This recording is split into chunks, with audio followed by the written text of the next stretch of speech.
Welcome back to the Aerospace Executive Podcast. I'm delighted to have Julie Noonan with me today. Julie is an executive coach. She helps companies build effective teams. She helps them with their coaching, and she helps them with their change management. She's been doing a great job for 20 years now, Julie? Is that what I understand? More than that. More than that. So you can. We've got a couple of things to talk about today.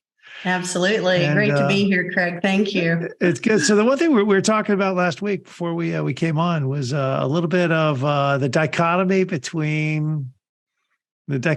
seeing in business between the gray hairs like me and the younger generation coming up. And I don't think I'm on the tail end of the boomer, or maybe the millennial. I'm not sure where, but so well, if you were 1964 or earlier, you're a boomer. Oh. All right. I'm almost not a boomer anymore. Almost, just barely. I'm the last year of the boomers myself. There you go. There you go. 6 months and 6 more months, and I would have been in another category. So it's there you go. It's all good.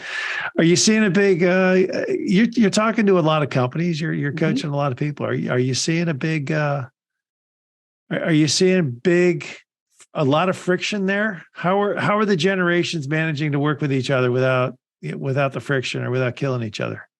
I think COVID actually helped to some degree, mainly because I think the boomers wound up having to adopt some of the things that the millennial and the Gen Z population wanted, which was obviously working from home, some of the newer technology, some of the more flexibility and freedom around when and where you work and how you work. And so I think COVID actually ripped the Band-Aid off in a lot of ways. And it helped to usher, and I'm not going to say usher out, some of the main things that boomers held dear and sacred, like being in the office in order to network, and being able to be seen, to be promoted, that kind of a thing. It ripped the Band-Aid off of that for the boomers. And now the millennials and the Gen Z population is having a lot more success in actually creating the culture that they want in companies. They tend to have a little bit of the upper hand right now, only because they're humongous. The millennial population is the biggest work population we have right now. And I know I hear a lot of boomers saying, well, Gen Z and the younger millennials, at least, they don't want to work. They have to be coddled. They have to be protected. We have to really baby them and that sort of a thing. And what I'm finding is when I've talked with the millennials and Gen Z, for the most part, they just want to be developed. They want to excel in their careers, but they want to do it on their own terms. And when I remind boomers, hey, I think that was actually how we started out, it's kind of an interesting conversation that we have. I look at things. I talk to a lot of younger kids in their 20s. Yeah. And I'm actually quite impressed with what they're thinking about. Oh, yeah. They're worldly. They think about things. They're looking for a purpose. They don't want to just go and, they're not going to do mindless work. Yeah. And I appreciate about that. And the relationship I have, I mentor a lot of college kids, interestingly enough. And if you say, hey, teach me, I'm not a first adopter of technology. I tell people straight up, I'm not a first adopter of technology. I don't really care. I'm happier handing my iPhone to my daughter and saying, do it. Yeah, you do it. If I say, you teach me, they're happy to teach. But on the flip side, they're looking for some experience as well. So there's a great opportunity here to teach each other. Right. I think one of the things that I do up front when I have populations that come together and they need help with how to deal with each other is what I find is I start with, I start with values. And so I'll literally sometimes, depending on the depth of the divide, if you will, I'll actually do a values assessment and have everyone actually, it's a very short assessment, very easy to do.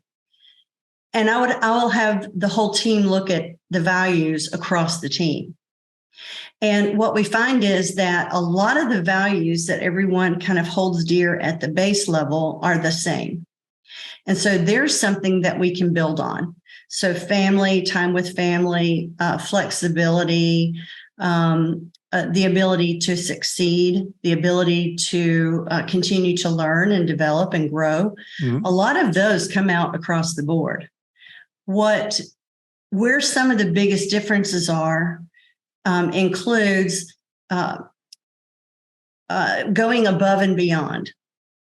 That's a big one, is going above and beyond. Or identifying with my job as I am my job. That's different too. I work to live is the mantra of the younger generation.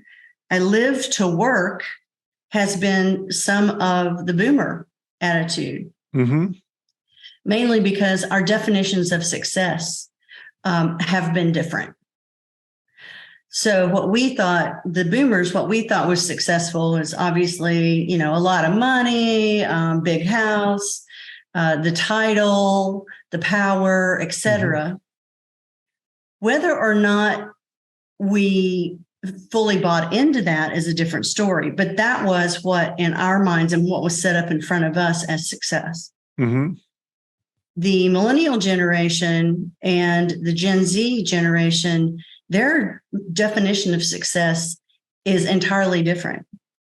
It's living a life worth living, living a purpose, taking care of the planet, right? Having a family and time with my family, et cetera, et cetera. So there are some elements that run across, but by and large, their definition of success is very different than our definition of success has been.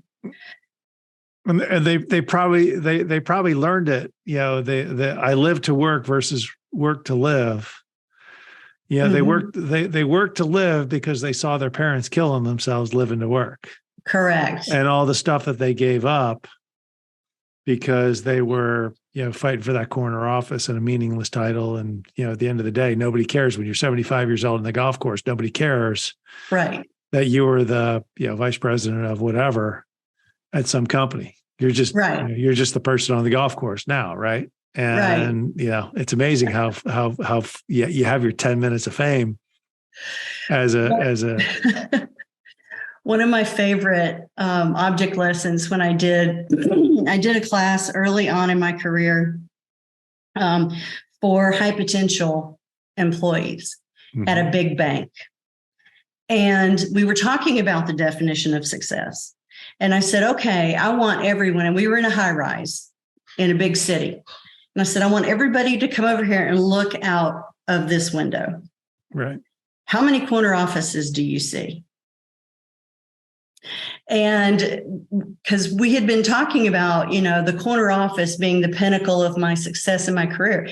And then when I said, how many corner offices do you see? It puts some perspective in their minds. There are a gazillion corner offices. Is that what you really want?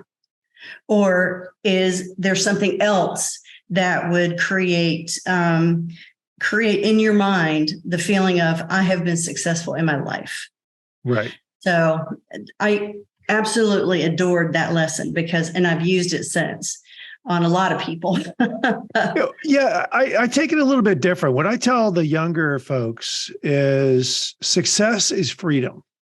Yeah.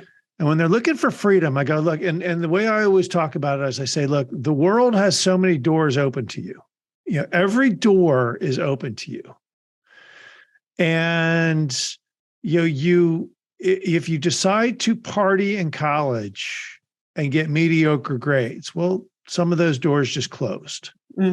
If you decide that, that the first 3 jobs that you had really weren't worth having and you jump around in a few months, every few months, a couple more doors close to you. Mm-hmm. But if you open your mind and you take ownership of the stuff that is in front of you, more doors tend to open. And the more doors that are open, it's freedom. You will have freedom in your life versus just, there's only a couple paths that are open to you. Right. So that tends to resonate a little bit. Yeah, I would think so.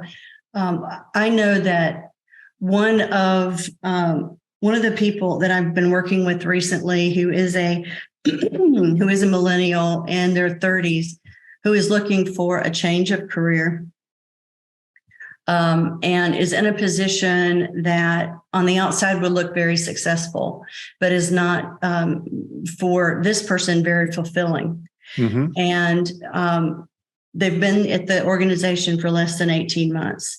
And it is a scary move for this person to make. And so we are actually exploring the whys of why are you thinking about moving, and what is it that you're looking for that isn't here, and what makes you think that it will be somewhere else.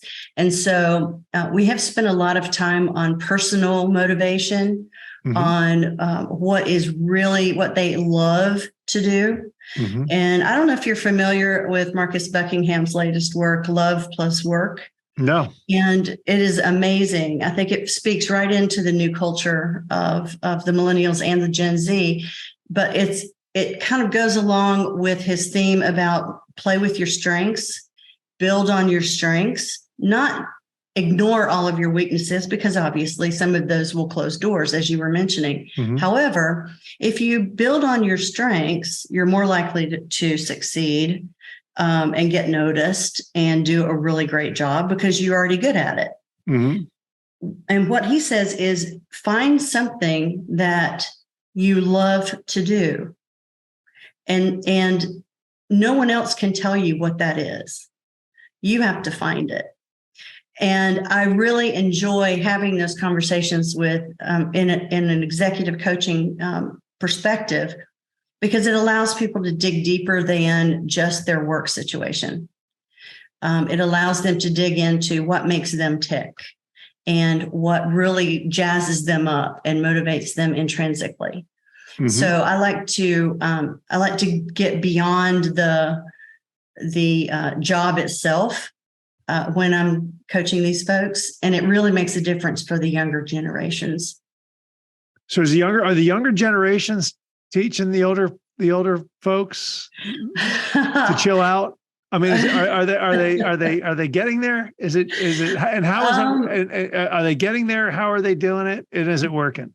Yeah, I think they are open to teaching, mm-hmm. as you mentioned, the older generations.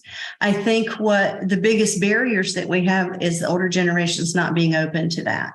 Mm-hmm. The older generations, leaning into their own stereotypes, mm-hmm. leaning into rules that no longer apply. Right.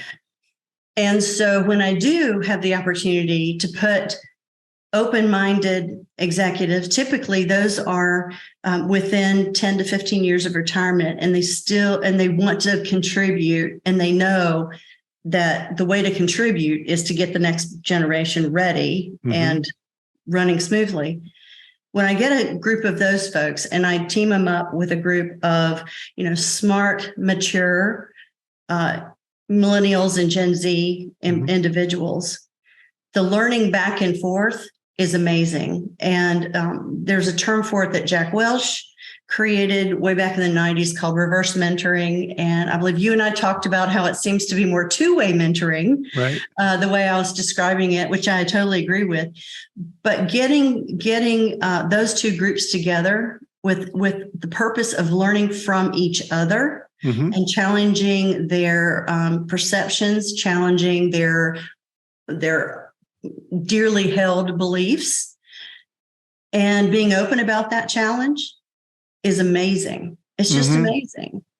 And I have seen And I say the younger generation can teach the older generation to understand enough about technology to be dangerous Mm-hmm. and to continue to make great decisions for themselves as well as for the company. Yeah, look, no, I think that the reverse mentoring is awesome. And once again, the successful career is always a learning process. It's always a learning process. And it's about conversations, and it's about young people reaching out, not just to the people in their own company, looking for sponsors in their own company or mentors in their own company, but it's reaching out in the community. What do you do? Right. What do you do? How do you do that? And then it's a constant back and forth. Where I start to think about things, where I start to worry, I'm following this Twitter debacle pretty closely. Oh, yes. And I get it. I get it from the Elon Musk standpoint of, hey, I've got 44 billion of my own money, and we've got to, playtime is over. The free food, the lattes, the exercise rooms, we actually have to dig down and, create something of value. I know where he's coming from that standpoint. I think the message that he sent, the way he delivered the message was, probably not the best. But on the flip side, I look at the other people. Yeah, I'll be diplomatic there. Yeah. On the flip side too, I'm looking at the people who are left at the company going, hey, look, now is, are they really looking at it like playtime's over, the free food and all the good stuff? Or are they looking at it like, the person who's created more shareholder value in the history of man has taken over this company? If we follow him and if we succeed in the adventure, what doors become open to us? I would love to have that conversation with some of the individuals who are left in the company. That would be just a fascinating research project. Mm-hmm. And it will be very fascinating to see what percentage of the people that are left are still there in a year. Right. And what the real fallout is from his actions, not just what he did, but how he did it. It'll be very, very interesting. As I tell executives, there's 6 things that people want in their career: challenge or purpose. Challenge or purpose. It's kind of hand in glove. Location, the ability to move up in their life, money, people, and security. And that's it. It's those 6 things. And I sit there and say, if Elon had come in and says, we have a big challenge before us, here's our purpose. We're going to do a hybrid work. It's not perfect, but we got to be in the office some. If you follow me, we're all going to accelerate beyond your wildest dreams. The money will be awesome because I'll share in the upside. We're going to build great teams. And because you're successful in this endeavor, your security forevermore, both financially and in your career. If you come in with a positive message like that, I think people would be breaking down walls to work at Twitter. Maybe not. Well, there's also something that the younger generation brings to the table that perhaps the older generation isn't as comfortable with. And that is they bring in a sense of their own morality and a sense of their own position in the world. And if a company, whether it's an individual in the company or the company itself, is living against what their personal morality says, then they won't stay there. Oh, no, absolutely not. Yeah, that doesn't last 10 minutes. Regardless, I think this, maybe our generation would have stuck around because we didn't have as many choices, to be honest with you. I mean, bottom line is nobody had to come to me and say, oh, the purpose of banking is to help people own a home and blah, blah. No, I needed a job.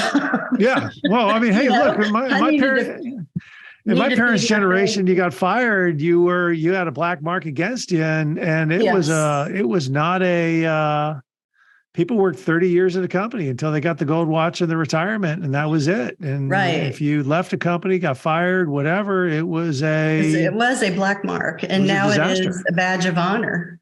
Yeah, to some people.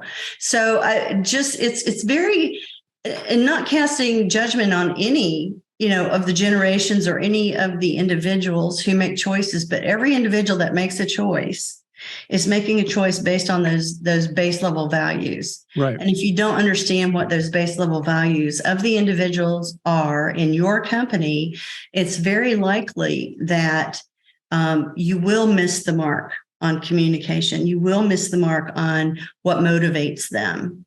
And if your company culture isn't reflective of your personal beliefs as the leader of that company, then really and you're not upfront about that when you're hiring.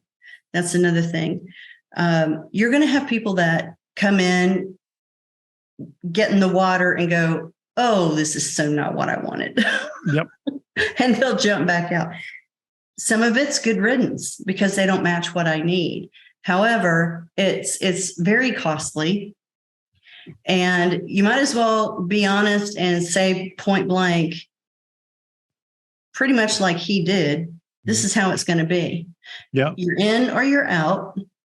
And regardless of what anyone says, this is the culture I'm creating, and this is what I think it will yield. And if you're in, you're in. This is what you have to do to stay on my bus. Yep. And that's okay. At least he's honest. At least he's honest about it. Everybody has a choice. You're exactly right. I had this conversation with my daughter the other day. She's a geologist. She's in the field. It's her first job. It's very, very taxing. Mm-hmm. And she was telling me something, oh, it's not fair. And I said, honey, you need to just take the F word out of your dictionary because I would love for the world to be fair. No, I would love for, peace, love, and rose-colored glasses. I would love for everything to go well. But what I will tell you is you have a choice. You have a personal choice. You can choose to get over this thing that you think is not fair, mm-hmm. and stay with the company and find the things about the job that you really like, or you can decide that that's not where you want to be and you can leave. Right. Ultimately, all of this is your choice. So it was an interesting conversation. I have that, and the conversation I have with people is that there's no, there's no perfect world. No. The world is not fair. It's not it's not all sugar and gumdrops and roses. It's work. Mm-hmm. It's work, and it's not play. And you're dealing with people, and not everybody likes me, and I don't like everybody. And that's okay. Mm-hmm. You may not like me. Well, all right, you don't like me, but you have to deal with me. Exactly, and vice versa. And if you don't have to deal with me, again, it's your choice. Right. And the choice is, how do I be successful? Right. Where, look, 60% of it is, 50% of it's great. 30% of it's okay. 10% of it is mediocre, and 10% of it really is horrible. Well, you got to figure out how to deal with this, the stuff you got. Well, and that's what makes successful people. It does. It makes successful people because it regardless of the current situation, they have in their minds, this is what success means for me. Mm-hmm. And if the current situation isn't getting me closer to that success, I can change the situation. Right. Or if it is, I can put up with some of the things that are not great in the situation and still make it work for me. Mm-hmm. and I can make sure that I'm not running over somebody else on the way. But going back to Elon, I like the message he put out. It's the same message the Navy SEALs put out. It's, hey, 100 of you guys are going to come, 100, people are going to come in, in a week, 90 are going to be gone. Yeah. Come if you want to, but this is it. And like I said, I'll be interested to see where it all goes. So in your coaching, how are you teaching companies, big companies and small companies? How are you teaching them to manage the age? What are you telling them to do to manage the generation gaps that we're now seeing and the expectation voids that we're now seeing? Right. Well, number one, I encourage them to get third parties involved.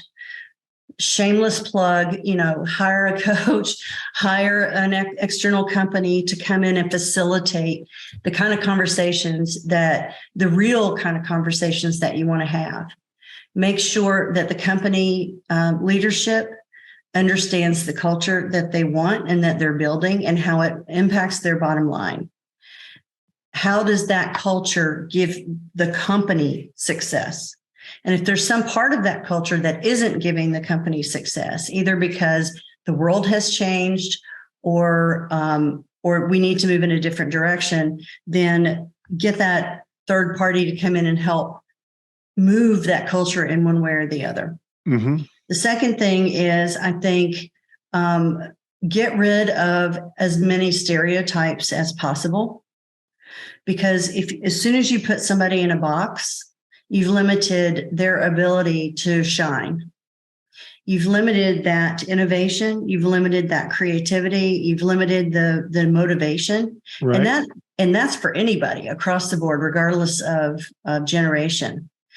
But if you can eliminate those stereotypes and deal with people straight on and make sure they understand that they always have a choice, but that here's what is expected.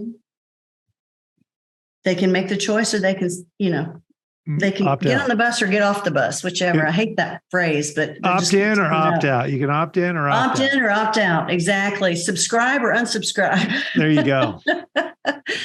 So those are two things. And then the third thing, I think, is to find ways to facilitate those two-way mentoring opportunities without the power structure in your company, if that's possible.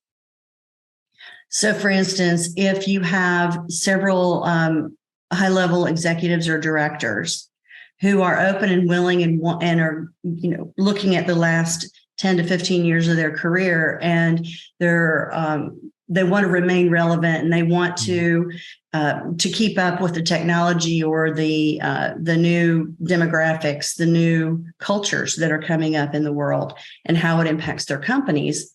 And you've got some millennials who show a lot of high potential, a lot of innovative thought, a lot of maturity and openness. Facilitate those groups getting together, either one-on-one or group sessions, and let them learn from each other, and then report back to the company what they're learning from each other. Yep. Make some case studies about them. Yep. Sponsor some projects that come out of that collaboration. So those are three things that I encourage organizations to do right now, and it's really opening up communication. Yeah, I like the same thing. And the one thing companies do that I don't like is when they start to pick, who's the high performer, and they start to identify the high performers. Right. Because what that does is it takes the people that are not identified and it puts them in a different basket. Yeah, it puts them in a box. And you don't know, are these high performers? I mean, they may have a Harvard education, but are they really? Right. Or what about the person who's clawed and scratched and come up? And this is the conversation I have with a lot of businesses is, pick, every executive in your company needs to mentor somebody. Let them figure out who it's going to be, but everybody coming up in the organization gets a mentor or a sponsor or a Yeah. Someone to guide them along. No, not everybody's going to stay. And it's not a waste of time. Not everybody's going to stay. But at the end of the day, you build better teams and better communication. I think you break down some of those hierarchical barriers as well as the generational barriers, as well as some of the functional barriers that you have in companies. Operations versus sales, or marketing versus sales, or legal versus HR. I mean, you can open up quite a few of those avenues too. And it's not necessary for the sponsor or the mentor to be in the same function as the person that they're mentoring. No, I totally agree. It's obviously not about the function or the discipline. It's about business, and it's about life. Yep. And leadership. So yeah, I 100% agree. Helping people get better. Hey, Julie, how do people get a hold of you? Well, they can link in with me on LinkedIn, Julie Noonan, or they can look me up with my website is jnoonanconsulting.com. Cool. And we'll put that up in the show notes too. That's great. Thank you. Thanks for coming on today. Enjoyed the conversation. This is great. Yes. Thank you very much. Thank you again. I hope you enjoyed the latest edition of the Aerospace Executive Podcast. You can reach out to me directly, Craig at northstaresg.com, or check us out at www.northstaresg.com. You can subscribe to this podcast on iTunes, Stitcher, Podbean, or on YouTube. Just do a search for Aerospace Executive Podcast. Thanks again. I'm Craig Piven.